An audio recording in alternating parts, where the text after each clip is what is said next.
Assalamualaikum dan selamat kita bertemu lagi dalam ruang Cik Mat kata. Okey, seperti video saya yang sebelum ini mengenai saham keutamaan ya. Jadi saya terpanggil untuk berkongsi lagi maklumat, iaitu apa yang anda perlu tahu tentang Redeemable Preference Shares, RPS ataupun IRPS. RPS adalah konvensional, IRPS ni adalah Islamic Redeemable Preference Shares yang ditawarkan oleh unlisted public companies. Maksud unlisted oleh companies ni ialah syarikat awam yang di mana saham itu tidak diurus niaga di Bursa Malaysia. Ya. Jadi bila kita sebut saham keutamaan ni, rata-rata kita ya, dan Cik Mat kata tengok ramai kawan-kawan yang bertanya saham keutamaan ataupun RPS tadi ini ditawarkan pulangannya tadi itu memang sukar untuk kita tolak lah, sebab ia tinggi antara 10 hingga 15% ya, setahun. Jadi kena ingat, seperti video yang lepas ya, tawaran ini hanya boleh dibuat kepada high net worth investors atau sophisticated investors. Bermakna mereka yang menawarkan tadi itu, wakil mereka ya, wakil pemasaran mereka atau ejen mereka tadi ini mesti hanya boleh approach atau tawar mereka yang high net worth. Mereka tidak boleh membuat secara umum, contohnya iklan dalam Facebook ataupun buat ceramah secara terbuka ya. Mereka mesti kenal pasti individu terlebih dahulu bagi memastikan mereka ni high net worth ya. Tujuannya ialah kenapa? Kerana tawaran ini hanya boleh dibuat kepada high net worth. Kalau ditawarkan kepada bukan high net worth ya, maka mereka boleh dikatakan tidak mematuhi garis panduan yang dikeluarkan oleh Suruhanjaya Security tadi itu ya.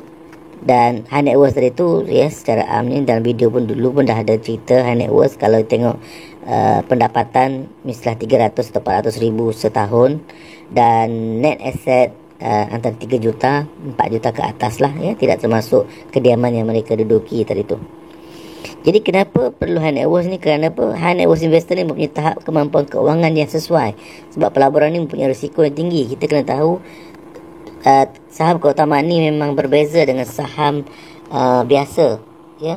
Saham biasa tadi ni liquidation atau likuidasi dari tahap kecairan tadi tu tinggi.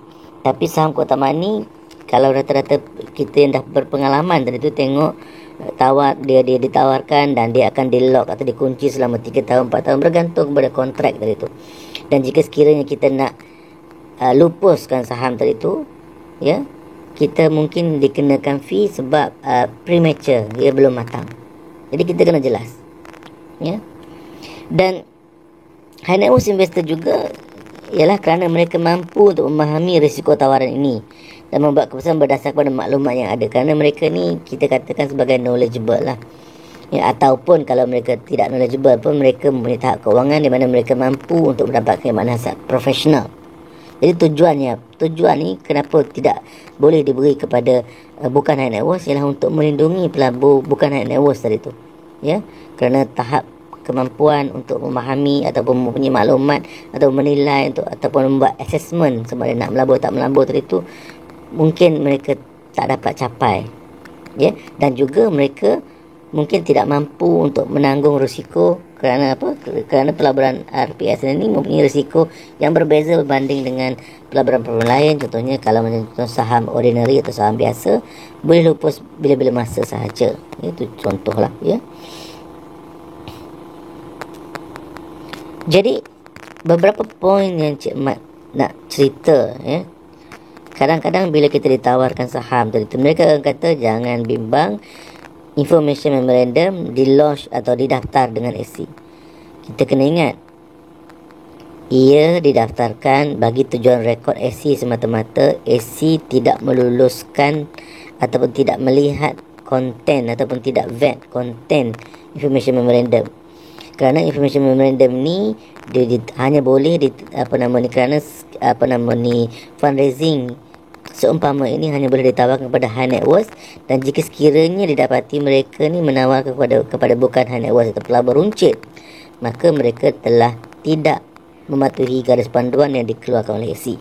Jadi satu kesalahan Ya. Dan ia juga tidak boleh memberi gambaran bahawa SC menjamin atau melulus pelaburan tersebut. Jika sekiranya ada ejen yang mengatakan jangan bimbang, SC jamin, SC lulus, ataupun dia kata SC memantau.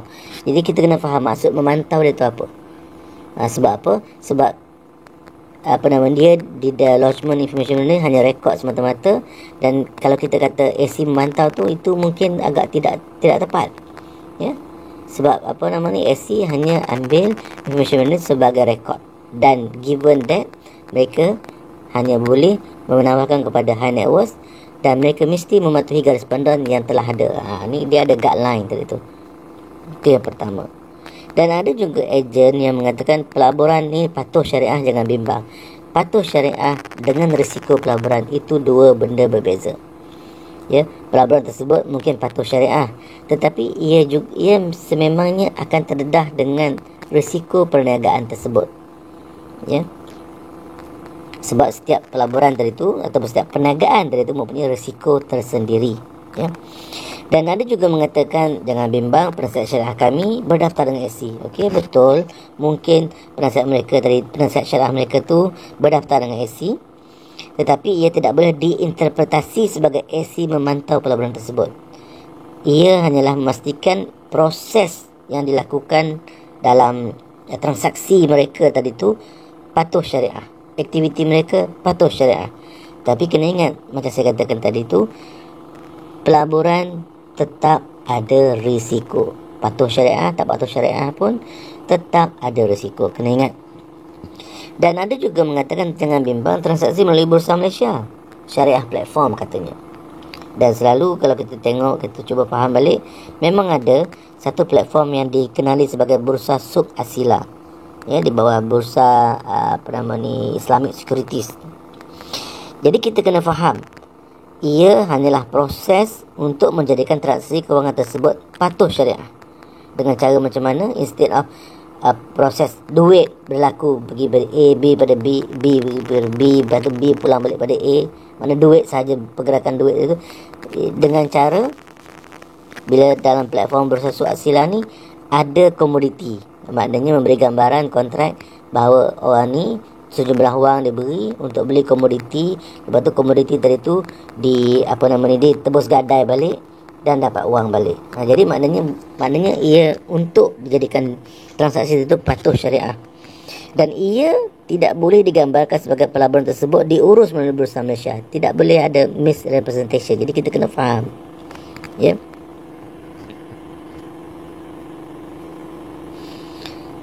Jadi itu beberapa poin yang Cik Mat rasa pelabur yang berminat untuk saham kotak perlu tahu. Ya, sebab tak mahu ada nanti misrepresentation tadi tu oleh marketing agent tadi tu. Jadi apa yang anda perlu tahu, ya? Satu, anda perlu mampu untuk memahami perniagaan tersebut. Anda perlu ingat, anda melabur dalam satu perniagaan. Kalau dia kata perniagaan tadi tu perniagaan, ambil contohlah telekomunikasi ke, atau perkapalan ke. Jadi kita kena tahu perniagaan tersebut, selok belok perniagaan tersebut. Kita kena tahu, kena faham. Bukan maksud kena jadi profesional, tapi kita kena tahu. Mana bila dia katakan keputusan tu macam tu, apa penilaian risiko yang kita tahu, ya, yang kita perlu ambil. Risiko perniagaan tersebut. Jadi kita kena faham, kena tahu, ya. Dan adakah representasi mengenai perniagaan tersebut jelas. Ejen tu bagi tahu. Sebab apa? Kita nak letak duit kita dalam satu perniagaan, dan mereka akan gunakan duit kita untuk perniagaan. Jadi adakah maklumat dibagi cukup untuk kita rasa yakin yang pelaburan kita ni akan membuahkan hasil. Dan seterusnya kita kena tahu juga ataupun ambil maklum tentang rekod atau latar belakang pihak pengurusan. Okey, pengarah A, rekod dia macam mana, dia dulu dengan apa, syarikat mana, prestasi dia dulu macam mana, B macam mana, C macam mana, ya.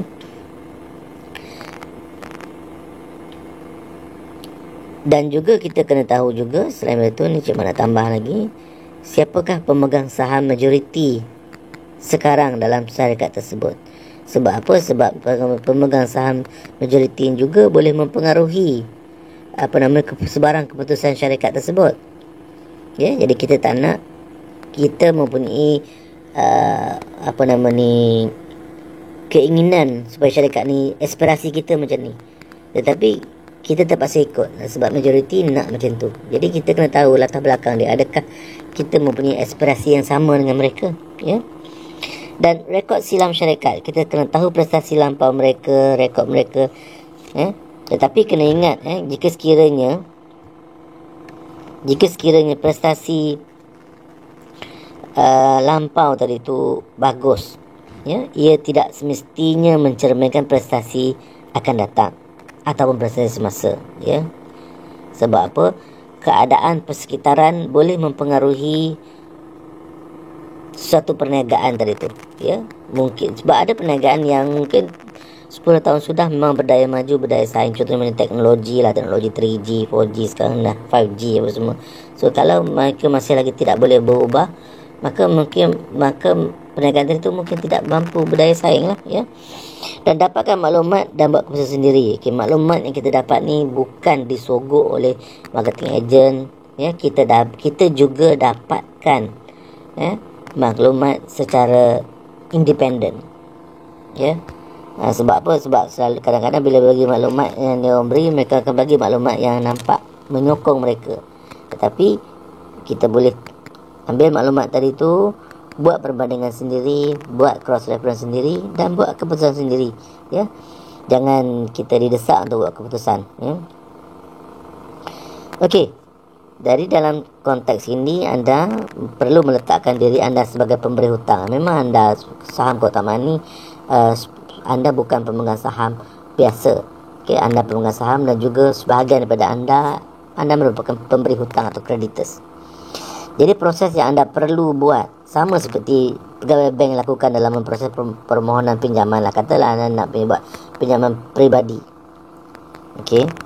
Mereka akan dapatkan maklumat atau background mengenai anda. Okey, rekod anda yang lepas semua dia akan dapat. Jadi macam dalam konteks ini, kita kena tahu maklumat perniagaan dan industri. Satu kena faham, okey, dia ni background apa. Okey, contoh kalau kita individu ni kerja apa semua, ya. Maklumat pengurusan dan pemilik saham terbesar tadi dah bagi tahu. Okey, siapa pihak pengurusan tadi tu? Kita maknanya pihak pengurusan tadi kita kena check lah rekod-rekod keuangan mereka ni. Kalau ni sebab apa pengarah syarikat tidak boleh ada yang bankrupt. Dan apatah lagi kalau mereka sendiri mempunyai, mungkin tidak bankrupt tapi mempunyai masalah keuangan, rekod keuangan mereka tidak bagus.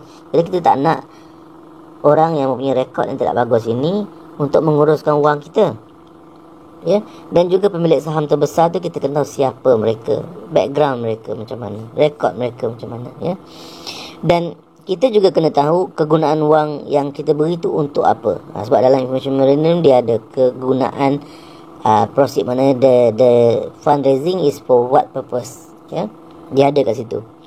Jadi sama juga bila kita pergi bank, okay, kita nak ambil personal loan, orang tanya nak buat apa duit ni, kita cakap lah, membesarkan rumah lah apa semua. Dan di situ kita buat assessment lah. Sama syarikat tadi, dia kata okay, mungkin nak beli nak dapatkan nak acquire new technologies untuk bisnes mereka, atau nak beli aset. Jadi kita kena tengok whether that makes sense or not, Dan maklumat kedudukan keuangan mereka. Kalau contoh macam kita pergi bank, mereka akan minta 3 month payslip yang lepas dan terkini. Tujuannya nak tengok kemampuan keuangan kita. Mereka akan buat CTOS, CRIS apa semua akan check. Jadi kita pun boleh buat check juga cara-cara syarikat ni, ya. Tengok keuangan mereka, dia orang punya maklumat keuangan yang diaudit, okey, ataupun kita dapatkan daripada SSM maklumat tersebut, ya. Dan rekod keuangan lepas mereka, ya, dan kedudukan mereka dengan pihak penghutang yang lain. Okey, adakah mereka ni pernah ada hutang, rekodnya macam mana, dan kadang-kadang SSM tu dah ada cetakan mengenai dia orang punya credit facility, sama ada perform atau tak perform, dah habis bayar atau belum habis bayar, atau tertunggak. Dari situ kita dapat tahu, kita boleh check. Dan seterusnya, syarat-syarat atau terma yang kita nak tanda tangani tadi tu, adakah kita bersetuju? Dan kita tak boleh nak semua terpulang pada mereka. Tidak. Kita kena tengok. Sama lah juga bila bank, Okey, dia akan letak syarat-syarat dia apa semua, dan kalau kita berminat, kita setuju. Okey. Dan secara amnya anda perlu ingat sebab apa mereka memohon pinjaman dari anda. Sama seperti bank, anda berhak menolak permohonan tersebut jika mereka tidak melepasi kriteria tahap kebolehpercayaan anda. Ya, anda kena ingat, jangan digesa kerana 10-15% keuntungan yang ditawarkan tadi itu. Sebab apa? Jika ia berjaya, prestasi perniagaan bagus, mereka boleh bagi. Kalau mereka tak boleh bagi, sebab ini tidak ada jaminan prestasi perniagaan tersebut, dan ia akan berakhir dengan perkara ni ialah contractual matters, maknanya masalah kontrak anda sebagai pemegang keutamaan dengan pihak syarikat. Ya, jadi sebab tu dia katakan ni tidak ada jaminan, sebab inilah risiko perniagaan tersebut. Ya.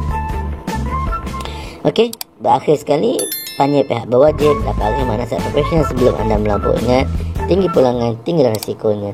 Sekian, terima kasih. Assalamualaikum.